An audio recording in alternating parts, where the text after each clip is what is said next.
오늘은 하나님의 사람이 가진 신령한 힘이란 제목으로 말씀을 상고합니다. 이제 고린도 후서 오늘부터 10장을 들어가면 이제 13장이 끝인데, 이 10장, 11장, 12장, 13장은 주제가 크게 하나입니다. 결국 고린도 교회의 문제는 거짓 지도자들에 의해서 일어난 것이다 하는 것을 진단하고, 결국 성도들이 다시 깨어나서 거짓 지도자 몰아내고 다시 건강한 교회, 건강한 신앙 공동체로 회복해야 된다라는 것을 강조하는 거예요. 그래서 고린도 교회의 가장 핵심적인 문제, 지도자 잘못 만나서 그렇게 됐다는 겁니다. 그러면 과연 그러냐? 그렇습니다. 우리가 고린도 전서를 보면 적어도 14가지 이상의 고린도 교회의 문제점들을 계속 바울이 지적하면서 그걸 해결하라고 권고하고 있는데, 제일 먼저 교회 파벌이 있었다고 그랬잖아요. 무슨 파 그래가지고 교회가 갈라져 버렸어요. 이 파벌은 바로 지도자들을 앞세워가지고 그들 자신이 문제가 아니라 뭐 베드로나 바울이나 아볼로가 문제가 아니라 그렇게 지도자들 중심으로 갈라지도록 자꾸 누군가가 조장을 해가지고 교회가 이렇게 분열된 거예요. 그 다음에 복음의 능력이 사라져버렸어요. 복음은 우리가 정말 믿음으로 성령이 임해서 그때부터 내 안에 하나님의 역사가 우리를 이끌고 가는 삶인데, 복음을 머리로만 믿고 능력은 다 소멸해 버렸다 그 말. 그렇게 하니까 이제 여러 가지 성숙하지 못한 미숙한 일들이 막 터져 나오는데, 그거에 앞장선 자들이 거짓 지도자들이라는 거예요.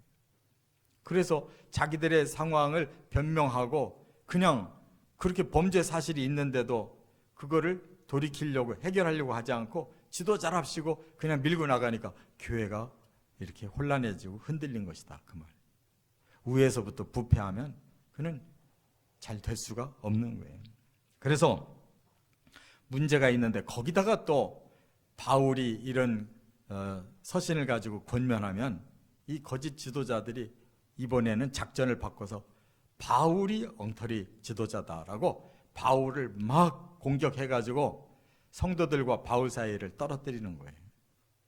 근데 사실 바울처럼 위대한 진실한 선교사가 없었지 않습니까? 그래서 특별히 고린도에 신경을 써서 1년 반이나, 다른 곳에서는 그렇게 오래 있는 적이 없었는데 유일하게 에베소가 제일 오랫동안 3년 동안 선교했고, 그 다음 또 신경 쓴 것이 고린도 교회거든요. 1년 반이나 그 훌륭한 사도 바울이 개척하고 또 전도하고 그리고 성도들에게 말씀을 가르쳐서 견고하게 세워놓고 떠났더니 어디서 엉뚱한 지도자들이 나타난 건데, 그들이 이제는 성도들과 바울 사이를 완전히 갈라놓는 이러한 궤변들을 저질렀다 그 말입니다. 그러나 바울이 그렇게 포기할 사람이 아니에요.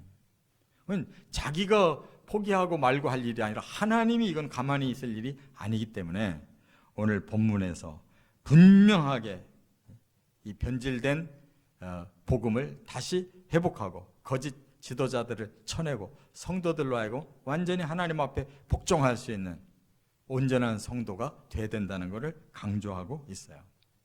그런데 두 가지 힘이 지금 여기 서로 작동하고 있는, 하나는 사람의 꾀로 거짓 지도자들의 사람들을 움직이는 힘이 있고, 또 하나는 바울과 같이 겉은 약하나 그 속에 하나님의 능력이 임해서 진정으로 성도들의 마음을 변화시키고 교회를 건강하게 회복시킬 수 있는 진정한 신령한 힘이 있다 그 말이에요. 그러니까 어느 것이 이기겠습니까? 바울은 바로 이 신령한 힘으로 분명코 승리한다는 걸 깨닫고 성도들에게 다시 한번 권면하고, 자기가 직접 갈 거니까 그때까지 해결하고 회개하고 변화되라고 이렇게 말씀하고 있어요. 오늘 2000년이 지난 지금도 마찬가지예요. 교회는 지도자를 잘못 만나면 전부 다 부패해버리는 것입니다. 복음의 껍데기만 남고 신앙의 형식만 남고 실질적인 신령한 힘이 사라져버리면 종교인들이 돼버리는 거예요. 열심히 신앙생활을 하는 것 같은데 마음은 늘 부담스럽고 힘들게 살고 있어요. 차라리 세상 사람들은 그냥 술 먹고 자기들 하고 싶은 대로 하고 그냥 기분이라도 푸는데, 믿는 사람들은 이것도 못하고 저것도 못하고 아주 율법화가 돼가지고 꼼짝도 못하고 살고 있단 말이에요. 가장 불쌍한 것이 종교 생활이에요. 우리는 복음의 능력, 성령의 능력이 회복될 수 있도록 신령한 힘이 다시 들어와서 역사하는 교회와 성도 되시기를 바랍니다. 그러면 그 신령한 힘이 뭐냐? 오늘 세 가지로 말씀을 정리하고 있어요. 첫째가 1절과 2절에 보면 성도들에게 신령한 성품이 회복돼야 된다는 거예요. 신령한 성품. 1절 다 같이 읽겠습니다. 너희를 대면하면 유순하고 떠나 있으면 너희에 대하여 담대한 나 바울은 이제 그리스도의 온유와 관용으로 친히 너희를 권하고. 이 말씀이 그냥 성경이 참 어려워요. 번역을 너무 어렵게 해놔가지고 이게 무슨 뜻이냐면 거짓 지도자들이 바울을 폄하하는 말을 하고 있는데 뭐라고 말하냐면 그 사람은 우리 앞에 있을 때에는 겁이 많아가지고 말도 제대로 못하고 그래서 유순하다. 이 유순하다라는 말은 그냥 우리말로는 긍정적이에요. 사람이 참 유순합니다 그러면 좋은 사람이라고 말하지만 이 원어는 그런 뜻이 아니에요. 타페이노스라고 그래가지고 그 사람 아유 초라한 사람이야. 아주 비천한 사람이 형편없는 사람이야. 사람들 앞에서 말도 못하는 이런 겁쟁이야. 이런 뜻이에요. 바울을 그렇게 만들고 있어요 지금. 그리고 또 떠나 있으면 담대하다. 이 말은 멀리 있을 때 편지를 쓸 때 보면 편지에는 아주 담대하게 썼더라 이렇게 비꼬는 말이에요. 그럼 이 담대하라는 말의 원어가 뭐냐? 달흐레오라고 그러는데 이 말은 뭐냐? 괜히 자기 혼자 자신만만해가지고 그렇게 뻥치면서 센 척한다 이런 뜻이에요. 그러니까 거짓 지도자들이 사도 바울을 이렇게 자꾸 폄하시키는 거예요. 아, 저 사람 직접 우리가 만났을 때는 벌벌 떨고 꼼짝도 못해. 그런데 우리가 안 보이는 멀리서 편지할 때는 막 뻥치는 거야. 센 척하고. 그러니까 별거 아닌 사람이라는 거예요. 그런데 바울이 뭐라고 대답하느냐? 나는 그리스도의 온유와 관용으로 당신들을 권하는 겁니다. 이렇게 얘기하거든요. 이것도 비슷하잖아요. 온유와 관용. 근데 이것은 성품이 아니에요. 이거는 하나님의 신령한 성품이 들어와서 변화된 마음이라는 뜻이에요. 그리스도의 온유와 관용. 이거는 우리가 스스로 만들어낸 성품이 아니고 하나님 안에서 만들어진 거룩한 성품인 줄 믿습니다.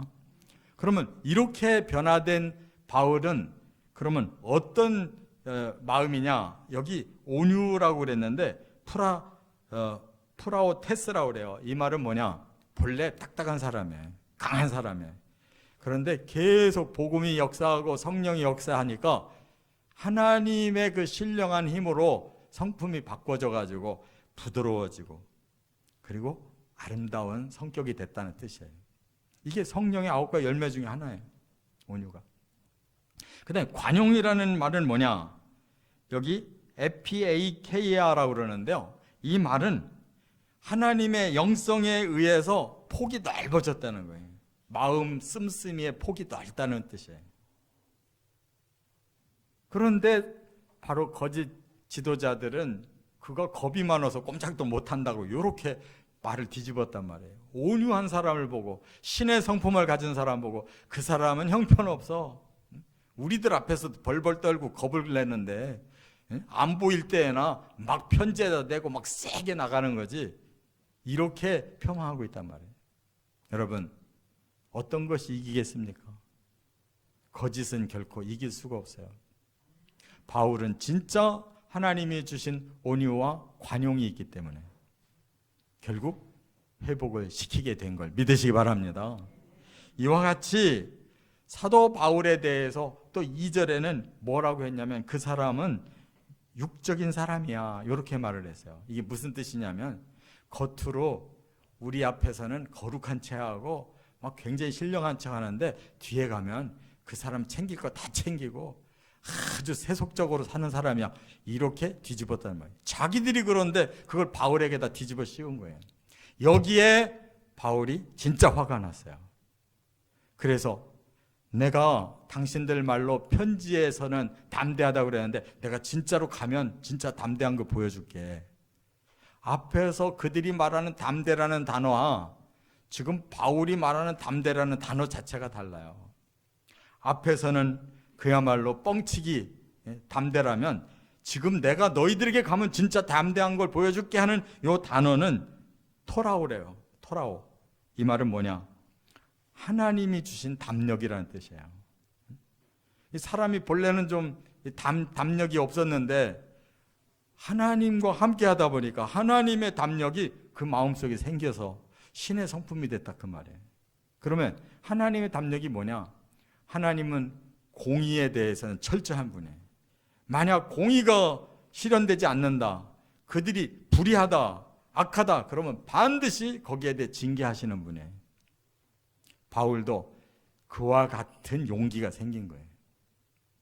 그래서 나보고 세속적인 사람이라고?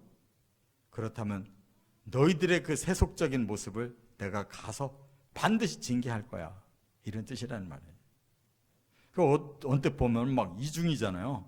어떤 때는 온유하고 막 관대했었는데 아니 왜 가면은 너희들 반드시 징계할 거야 라고 말하냐 말이에요. 이것이 진정한 신의 성품입니다. 하나님이 한없이 참아주시고 한없이 용서하시고 한없이 기다려주시는데 그것도 하나님의 성품이지만 어떤 때 신앙생활하다 보면 하나님이 두려울 때가 있어요. 하나님이 한 번 짚고 넘어가려고 하면 가만히 안 놔두거든. 어떻게 해서라도 꼬꾸라뜨리고 어떻게 해서라도 하나님 앞에 회개하게 만들지 그냥 지멋대로 살게 언제까지나 놔두지 않으시거든. 이 두 가지가 다 하나님의 성품인 걸 믿으시기 바랍니다. 그렇기 때문에 우리가 온유해야 될 때 온유하고 관용을 펴야 될 때는 관용을 펴지만 범죄 앞에서 불의한 앞에서 악 앞에서 그것까지 그대로 넘어가는 것은 그 절대 신의 성품이 아니에요. 바울과 같이 맺고 끊을 것이 있으면 반드시 해결해야 된다 그 말이에요. 여러분 사랑이라는 게 뭡니까? 계속 온유하게 그래 잘해 아이, 괜찮아 이렇게 관용만 하면 사랑입니까? 범죄 앞에서 그렇게 방치하면 사랑이 아니에요. 사랑은 잘못을 끊어내고 바르게 세워주는 게 진정한 사랑인 줄 깨달으시기 바랍니다. 이게 바로 영의 진정한 성품이라는 거예요. 바울은 내가 당신들을 기필코 바르게 세워놓지 그대로 범죄에 노출하게 만들지 않을 겁니다 라고 얘기하는 거예요. 오늘날 기독교가 왜 무너지는지 아십니까? 바로 신의 성품대로 살지 않기 때문에 그래요. 한없이 넓어져야 될 것이 있고 반드시 공의로 처단해야 될 것이 있는 걸 깨닫고 사시기를 바랍니다. 두 번째, 3절부터 6절까지 보면 또 하나 필요한 것은 신령한 능력이라는 거예요. 진짜 능력은 하나님이 주시는 능력이다 이렇게 말씀하고 있는데 4절을 한번 같이 읽어보겠습니다. 우리의 싸우는 무기는 육신에 속한 것이 아니요 오직 어떤 견고한 진도 무너뜨리는 하나님의 능력이라. 모든 이론을 무너뜨리며. 거짓 지도자들의 능력은 뭐에서 나왔냐면 거짓으로 이론을 잘 만들어 놨다는 거예요. 그리고 말이 이랬다 저랬다 막 궤변으로 말을 잘한다는 거예요. 그리고 사람들을 막 옴싹달싹 못하게 하는 이런 능력이 있는 거예요. 근데 그게 전부 사람의 지혜라는 겁니다. 그것이 능력 아니다라고 바울이 선언하는 거예요. 그럼 진짜 능력은 뭐냐? 우리가 싸워야 할 진짜 무기는 어떠한 견고한 진도 무너뜨리는 하나님의 능력이다. 그렇게 말했어요. 그러면 견고한 진이라는 게 뭐예요? 큰 군대를 말하는 겁니다. 진영, 견고한 많은 군대가 훈련된 군대가 딱 버티고 있다. 그거 어떻게 뚫고 나갈 거예요? 그러나 사람의 힘으로는 그것이 불가능해도 하나님의 힘은 그들을 쳐야 될 때는 하나님은 얼마든지 그 견고한 진도 무너뜨릴 수 있는 힘이 있다, 그 말이에요. 바울이 생각할 때 고린도 교회가 저 거짓 지도자들에게 넘어가가지고 이거 내 힘으로 불가능할 것 같은데, 이렇게 육신적인 생각을 할 수도 있지만 자기는 자기 생각에 머물지 않는다는 거예요. 나 육으로 싸우는 사람이 아니다. 지금까지 많은 싸움을 싸워왔지만 모두 다 이 세상의 강력한 진을 하나님의 능력으로 물리쳐 주시고 악한 사탄을 이기고 이 어둠의 권세를 몰아내고 그리스도의 빛의 복음을 세웠다, 그 말이에요. 할렐루야. 그런 경력이 충분한 바울은 하나님의 능력을 경험했고 지금도 가지고 있는 사람이기 때문에 겁내지 않는다, 이렇게 말씀하고 있는 것입니다. 여러분, 사람의 도모는 말로 하기 때문에 바로 영향이 나타나고 금방 그렇게 될 것 같아요. 그러나 오래 가지 않는 게 특징이에요. 좀 더 참고 우리가 진리에 서서 하나님의 능력을 체험하고 나타나기를 기도하고 있으면 바로 사람의 도모는 결국 땅바닥에 떨어지게 되고 진짜 하나님의 능력으로 바로 세워지는 역사가 나타난다는 거 믿으시기 바랍니다. 그래서 여기 4절 하반절에 그렇게 말했어요. 하나님의 신령한 능력은 모든 이론을 무너뜨린대요. 모든 이론이 뭐예요? 결국 하나님하고 대항하고 있는 잘못된 교리, 이 세상의 잘못된 사상을 말하는 거예요. 지금 잘못된 교리, 이단들이 다 득세할 것 같고 이 세상의 사상이 이 세계를 다 지배한 것 같죠? 아닙니다. 그것은 인간의 도모고 사탄의 역사일 뿐이지 끝에 가면 하나님의 진리가 이 세상을 정복하는 것입니다. 믿으시기 바랍니다. 그래서 하나님이 예수 그리스도를 통해 이 세상을 완전히 새롭게 변화시키시고 하나님께서 통치자가 되시는 날이 오는 것이 종말인 것이에요. 또 여기 5절에 보니까 하나님을 아는 것을 대적하여 높아진 것, 이걸 다 무너뜨린다 그랬는데 하나님을 아는 것을 대적하여 높아진다는 말이 뭐예요? 오늘날 이 도킨스 같은 사람이 하나님 없으니까 이제 안심하고 마음껏 즐기시라고 이렇게 주장하는 사람이 있어요. 이런 사람들의 생각이 바로 하나님에 대해서 잘못 알고 오히려 하나님에게 대적하는 그 교만한 생각들, 그걸 말하는 거예요. 지금도 이 세상에 그런 교만한 사람들이 얼마나 많은지 몰라요. 보이지도 않는 하나님을 왜 믿어? 보이지도 않는 천국이 있다고 그것을 추종해? 이런 바보 같은 사람들. 보이는 거 열심히 해서 열심히 누려. 이 모든 거짓 사상, 교만한 사상, 자기가 눈에 안 보인다고 없는 세상입니까? 하나님이 없고 하나님 나라가 없습니까? 그런 사람들이 다 무너지는 것은 결국 하나님 능력 앞에 무너지는 것이다. 조금만 더 참고 있으면 하나님의 나라가 오는 것입니다. 믿으시기 바랍니다. 5절 하반절에는 모든 생각을 사로잡아 그리스도에게 복종하게 할 것이다. 여러분, 예수님이 이 땅에 오신다는 것이 그냥 상상의 나래를 타고 무슨 손오공이 그 구름 타고 돌아다니듯이 그런 이야기가 아니에요. 그리스도가 이 세상에 오시는 것은 바로 모든 인간 세계의 그 모든 생각들을 다 정리하셔서 그리스도가 이 땅을 접수하게 오시는 것을 깨달으시기 바랍니다. 하나님이 지은 세상, 사탄이 부서뜨리고 하나님이 보낸 사람, 사탄이 타락시켜서 이 세상이 끝장날 것 같아도 하나님은 포기하지 않으시고 예수 그리스도를 2번을 보내셔서 한 번은 영혼을 구원하고 다시 오실 때는 육체까지 구원해서 저주를 풀어주시려고 오시는 줄 믿으시기 바랍니다. 이렇게 하나님의 계획은 그 능력이 우리가 상상하지 못한 능력을 가지고 그걸 이겨내신다는 거예요. 그래서 6절에 사도 바울이 성도들에게 이렇게 부탁합니다. 이게 중요해요. 이 원리가 꼭 필요해요. 뭐냐? 6절에 너희의 복종이 온전하게 될 때에 모든 복종하지 않는 것을 벌하려고 준비하는 중에 있노라. 그래서 이 말은 뭐냐면 거짓 지도자는 결코 돌이키지 않는다. 그는 끝까지 자기 목적대로 하려고 할 거야. 중요한 건 성도들이 거기에 그만 속아야 된다는 거예요. 성도들, 다수의 성도들이 지금 거기에 지금 속아서 같이 동조하고 있기 때문에 문제인데, 이제 사도 바울이 다시 서신을 보내고 다시 찾아갈 때 성도들이 그의 거짓 지도력을 알고 거기서 차단시키고 자기들은 오직 하나님 뜻에 복종하겠다고 다시 뭉치면 해결이 된다는 거예요.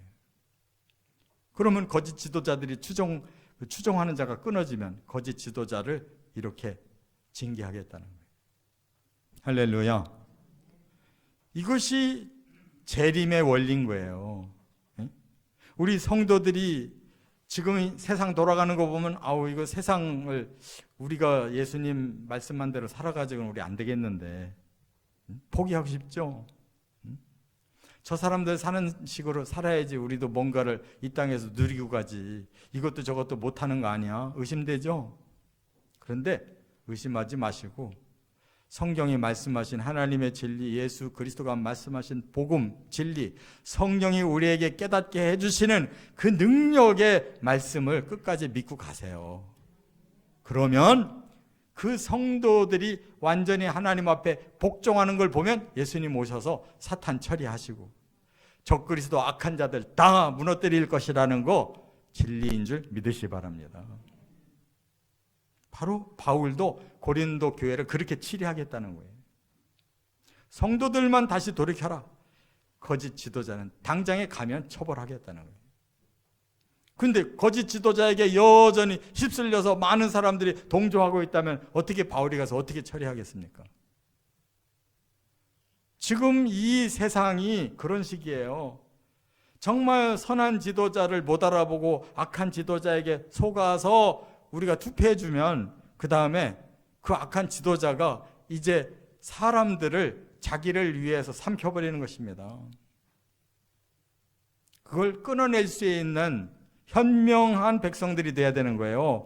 잘못된 지도자 괜히 세워놓고 나중에 후회하고 다음엔 안 해야지 그러고 또 속고 속는 역사가 지금 계속되고 있어요. 지도자를 똑바로 보시기 바랍니다. 성경의 진리의 기준대로 보세요. 누가 제대로 목적을 가지고 있는지, 누가 진짜 인격을 가지고 있는지, 누가 나라를 진짜 사랑하는 사명감이 있는지 좀 보고 후회 없이 투표하시기 바랍니다. 그것이 우리 성도들이 해야 될 일인 거예요. 그래야 하나님이 악한 자를 처단하지. 다수가 다 따라가 버려가지고 다수까지 다 처단하게 만들면 안 되잖아요. 악한 자를 구별해내야 되는 거예요. 고린도전서 2장 5절에도 사도 바울은 이미 그 진리를 이렇게 선포했어요. 너희 믿음이 사람의 지혜에 있지 아니하고 다만 하나님의 능력에 있게 하려 하노라. 우리가 다 믿음을 가지고 있는 사람들인데 우리 믿음의 기본에 뭐가 있느냐? 사람의 지혜가 있는 믿음이 있고 사람의 지혜에 세워진 믿음이 있고 하나님의 능력에 세워진 믿음이 있다는 거예요. 겉으로 보면 다 신자지. 겉으로 보면 다 현명한 백성들인데 실제로 더 깊이 들어가 보면 사람의 지혜에 세워져 있는 사람들이 있다는 거예요. 그런 사람들 무너지는 것입니다. 우리는 하나님의 능력의 진리 위에 우리 자신을 세우는 믿음 가지시기를 바랍니다. 끝으로 세 번째, 7절부터 11절에 보면 신령한 권세라고 그랬어요. 이 권세가 뭔지 한번 읽어보겠습니다. 8절, 주께서 주신 권세는 너희를 무너뜨리려고 하신 것이 아니요 세우려고 하신 것이니 내가 이에 대하여 지나치게 자랑하여도 부끄럽지 아니하니라. 이 권세라는 말은 지도력을 말하는 거예요. 하나님이 그 지도력을 아무에게 줘요. 그러면 그가 권위가 있는 거예요. 근데 이 권위가 겉으로 보이는 권위 아무 소용없어요. 진짜 속에서 하나님의 능력이 나오는 권위가 있어야지. 그런데요, 그 거짓 지도자들은 자기들의 권위를 어떻게 세우냐면 우리는 예루살렘에서 직분받은 사람들이다.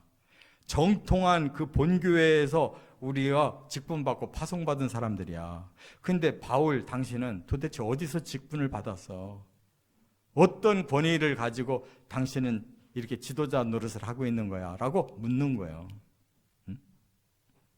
그런데 바울은 뭐라고 대답하냐면 나는 주께서 주신 권세를 가지고 있다. 이렇게 말하는 거예요. 주님이 왜 나에게 권위를 주셨냐면 세우라고. 사람들을 세우고 교회를 세우고 하나님 뜻을 세우라고 주셨다. 이렇게 말하고 있는 거예요. 그런데 그 거짓 지도자들은 겉으로 보이는 그런 정통성만 가지고 우리가 진짜 권위자다 그러는데 결국 와서 하는 일이 뭐냐? 세워놓은 교회를 지금 분열시키고 신자로 만들어 놨더니 그들을 무너뜨려서 타락하게 만들고, 진짜 권위라고 하는 건 하나님 뜻대로 사람을 살리고 세상을 좋게 만들어줘야지 진짜 권위지. 대통령 왜 되고 싶어 하냐고. 지 자신을 높이려고 대통령 되려고 하는 사람한테 속지 마시기 바랍니다. 정말 이 나라를 사랑하고 이 나라를 위해서 자기 자신을 희생하고 싶어서 나온 사람한테 찍어줘야지. 그냥 기가 막혀 말솜씨만 좋고 지나간 행적을 보면 엉망인 사람이라면 그 사람이 거짓 지도자 아니냐고. 그 사람이 거짓 권위를 가진 거 아니냐고. 거기에 속지 마시기 바랍니다. 진짜 권위는 바울처럼 속에서 나와서 그 자신은 너무나 병약하고 너무나 초라하고 볼품없는 사람이지만 하나님이 그 속에 있는 그를 진정으로 쓰시고자 하시니까 그를 통해서 유럽이 다 복음화가 됐잖아요. 오늘날까지도 2000년 동안 기독교인에게 가장 큰 영향력을 주는 13편의 말씀을 남겨놨잖아요. 그 시대에 떵떵거리던 거짓 지도자들 뭐 한 편이라도 남겨놓은 게 있냐고. 행위를 보면 알잖아요. 열매를 보면 알잖아요. 왜 사람들이 자꾸 속냐고. 진짜 지도자를 구별 못합니까? 감언이설에 속지 마시고 겉으로 보이는 권위에 속지 마시기 바랍니다. 진짜 능력은 사람을 세워주는 거예요. 무너뜨리는 게 아니에요. 그래서 오늘 본문에 9절부터 바울이 하는 말, 제가 공동번역으로 쉽게 좀 풀어서 알려드릴게요.